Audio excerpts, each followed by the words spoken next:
Here's a good way to tell if a person you are talking to is a fucking tool. If the vast majority of their opinions on life, politics, etc. go like this. Well, some people say "nya," the other people say "nya," the answer probably lies somewhere in the middle. Yeah, no. Folks, here in the United States, we like our mythology, and not just on Sunday. America is in love with things like folksy witticism, so-called common sense, and homespun wisdom, but our favorite myth is the myth of getting along.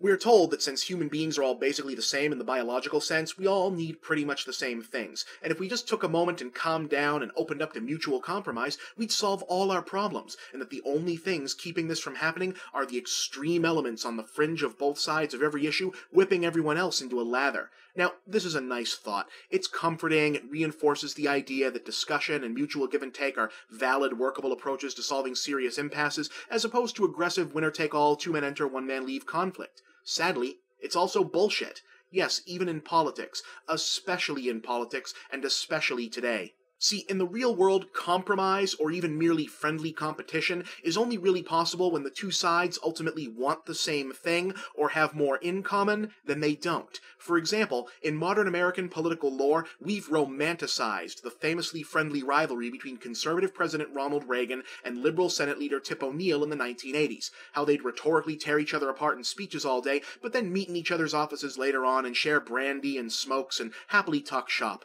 Ah, that's more like it, right? So classy, so dignified, so not the America we live in anymore.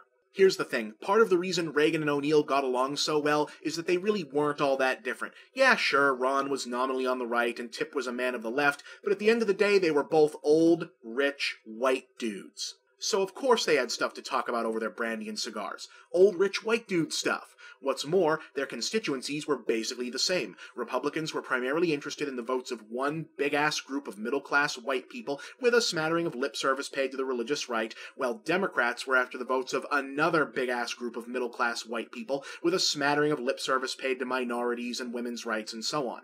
Well, that ain't America anymore, folks, and frankly, thank the gods for that. Do you think Barack Obama has anything fundamentally in common with John Boehner? Please. They might as well be a thundercat and a jellyfish. Even if they did, they represent constituencies that are not capable of or interested in getting along. The vision of America, by and large sought by Republicans' biggest contributors in voting blocs, do not have much of a place for their counterparts on the Democrat side, and vice versa. And while that means that the combat and conflict side of politics will never reach a detente, this is not a bad thing. American politics in the past so often seemed like a gentleman's game of piecemeal disagreement and friendly compromise because, statistically, one type of person was all that mattered in the electoral sense to both sides. Middle-class white heterosexual men, of which I am one by the way, are no longer the sole arbiters of power in the United States. Instead, we are a nation of many colors, genders, races, and creeds, with constantly shifting levels of power and influence. Not all of our goals and needs match up, and more often than not, they stand in direct conflict with one another. And that's okay. That's great, in fact. It's good that we don't all get along. It's good that we're always in a state of argument and debate. It's good that our needs and wants don't always line up or fit into a compromise, because throwing our incompatible ideas into the arena to slug it out is how we learn which ideas are worthy in the first place. Peace, however comfortable it may be, is stagnation. Conflict, however messy, is life.